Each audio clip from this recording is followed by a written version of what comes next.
సంవత్సరం 2025 జనవరి 13 నుంచి ఫిబ్రవరి 26 వరకు అలహాబాద్ ప్రయాగ్రాజ్ లో మహా కుంభమేళా జరగనున్నది. అసలు కుంభమేళా అంటే ఏంటి? ఈ కుంభమేళా ఎప్పుడు చేస్తారు? ఏ ప్రదేశాలలో చేస్తారు? మన సనాతన ధర్మంలో కుంభమేళాకు ఉన్న ప్రాధాన్యత ఏంటి? అర్ధ కుంభమేళా, పూర్ణ కుంభమేళా, మహా కుంభమేళా ఈ మూడింటికి మధ్య భేదం ఏమిటి? కుంభమేళాలో ముఖ్యమైన రోజులు ఏవి? ఆ రోజుల్లో ఏ కార్యక్రమాలు చేయాలి? ఇలా చాలా సందేహాలకు సమాధానాలు ఈ వీడియోలో తెలుసుకుందాం. కుంభమేళా ప్రపంచంలోనే అతిపెద్ద ఆధ్యాత్మిక సమ్మేళనం. సూర్యుడు, చంద్రుడు, వాటి చక్రాలు మనపై చాలా ప్రభావం చూపిస్తాయి. సూర్యుడు, చంద్రుడు, బృహస్పతి గతుల స్థానాల ఆధారంగా ఈ కుంభమేళా ఎప్పుడు చేయాలో నిర్ధారిస్తారు. కుంభమేళా సంప్రదాయాన్ని ఆది శంకరాచార్యులు ప్రారంభించారు. ఈ కుంభమేళా హరిద్వార్, ప్రయాగ్, నాసిక్, ఉజ్జయిని అనే ఈ 4 పవిత్ర స్థలాలలో 12 సంవత్సరాలకు ఒకసారి జరుపుతారు. సూర్యుడు బృహస్పతి సింహరాశిలో ఉన్నప్పుడు నాసిక్ లో, సూర్యుడు మేషరాశిలో ఉన్నప్పుడు హరిద్వార్ లో, బృహస్పతి వృషభ రాశిలో, సూర్యుడు మకర రాశిలో ఉన్నప్పుడు ప్రయాగ్రాజ్ లో, బృహస్పతి వృశ్చిక రాశిలో ఉన్నప్పుడు షిప్రాలో ఈ కుంభమేళాలు జరుగుతాయి. కుంభమేళా ఈ ప్రదేశాలలో మాత్రమే ఎందుకు చేస్తారో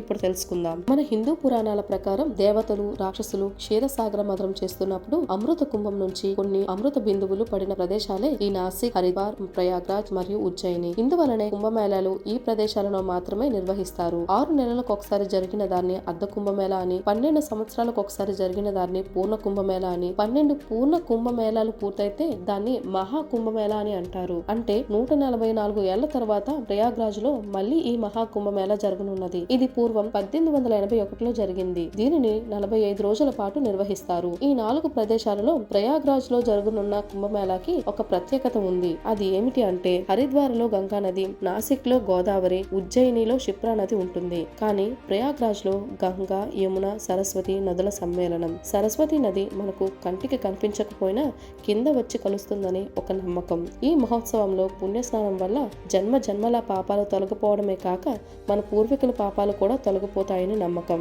జనవరి 13వ తేదీ పౌష్య పూర్ణిమ స్నానం. ఈ రోజు నుండే కుంభమేళా మొదలవుతుంది. 14వ తేదీన మకర సంక్రాంతి స్నానం. ఈ రోజు పూర్వీకులను స్మరించి దాన ధర్మాలు చేయటం వలన మోక్షం పొందవచ్చని ప్రగాఢ విశ్వాసం. 29వ తేదీన మౌని అమావాస్య స్నానోత్సవం జరుగుతుంది. అలాగే ఫిబ్రవరి 3వ తేదీన వసంత పంచమి స్నానం. 12వ తేదీన మాఘ పౌర్ణిమ స్నానం. ఈ రోజు చంద్రుడు నిండు కిరణాలు పడతాయి. ఎంతో అదృష్టం ఉంటే తప్ప 26వ తేదీన మహాశివరాత్రి స్నానం చేయలేము. ఈ కుంభమేళా స్పేస్ నుంచి కూడా కనిపించింది అని ఇస్రో శాస్త్రవేత్తలు తెలిపారు. ఇక్కడ నాగసాధులు వారి తపస్సుతో భక్తులను ఆకర్షిస్తారు. శివభక్తులైన ఈ నాగసాధువుల సమూహ యాత్రని అకార అని అంటారు. ఈ కుంభమేళా అనేది ఆచారం కాదు, ఇది ఒక శాస్త్రీయ ప్రక్రియ. ఈ కుంభమేళా కేవలం ఆధ్యాత్మిక శోభనే కాదు, యూపీ సర్కార్ కు పెద్ద ఎత్తున రెవెన్యూ కూడా తెచ్చిపెట్టనుంది. ఇలాంటి మరిన్ని వీడియోస్ కోసం మా ఛానల్ ని సబ్స్క్రైబ్ చేసి మీ స్పందన మరియు సందేహాలను కామెంట్ రూపంలో మాకు తెలియజేయండి. ధన్యవాదాలు.